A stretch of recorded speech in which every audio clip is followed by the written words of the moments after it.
টানা বৃষ্টিতে বিপর্যস্ত কলকাতা এবং শহরতলির স্বাভাবিক জনজীবন।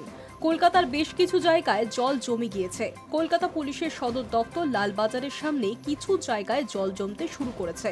ফিয়ার্স লেন, বিবি Ganguly street, central avenue, north port থানা লাগোয়া এলাকা বেশ কিছু জায়গায় জলমগ্ন। কাকুরগাছি, পাতিপুকুর এবং উল্টোডাঙ্গা আন্ডারপাসেও জমেছে জল। কোথাও কোথাও গোড়ালি অব্দি তো কোথাও হাঁটুর কাছাকাছি পর্যন্ত জল জমতে শুরু করেছে বলে কলকাতা পুলিশ সূত্রে খবর। কলকাতার উত্তর থেকে দক্ষিণ সর্বত্রই কম বেশি সমস্যার মধ্যে পড়েছেন শহরবাসী। বিভিন্ন গলিপথও জলমগ্ন। কলকাতা পৌরসভা সূত্রে খবর, প্রবল বৃষ্টির ফলে ঠনঠনিয়া, কলেজ স্ট্রিট, বউবাজারের একাংশ থেকে শুরু করে বেহালা, গার্ডেন রিচ, মেটিয়া বুরুজ সহ বিস্তীর্ণ অঞ্চলে জল জমেছে। আর এই সমস্ত এলাকা থেকে জল বার করার চেষ্টাও শুরু হয়েছে। তবে যেহেতু অনেকক্ষণ ধরে বৃষ্টি হচ্ছে, তাই জল নামতে দেরি হচ্ছে। ওই সময় কলকাতার নিকাশি লকগেটগুলি বন্ধ করে দেওয়া হবে। ফলে জল নামতে আরও অনেকটা সময় লাগতে পারে বলে কলকাতা পৌরসভা সূত্রে খবর। সোমবারও কলকাতা এবং শহরতলিতে প্রায় সারাদিন ধরেই বিক্ষিপ্তভাবে বৃষ্টি হয়েছে। তারপরে রাতভর বৃষ্টিতে জল যন্ত্রণা বৃদ্ধি পেয়েছে শহরবাসীর।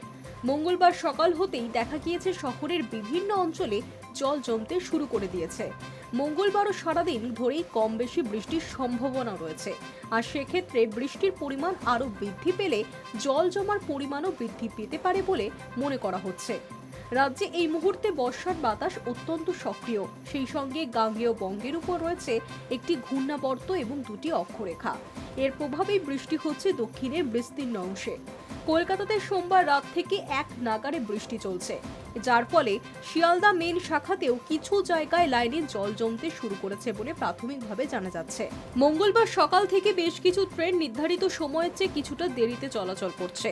ফলে সকালের বৃষ্টির দুর্ভোগের মধ্যেই সমস্যা আরও বৃদ্ধি পেয়েছে অফিস যাত্রীদের। রাস্তাতেও জল জমে থাকার কারণে গাড়ি চলছে ধীর গতিতে।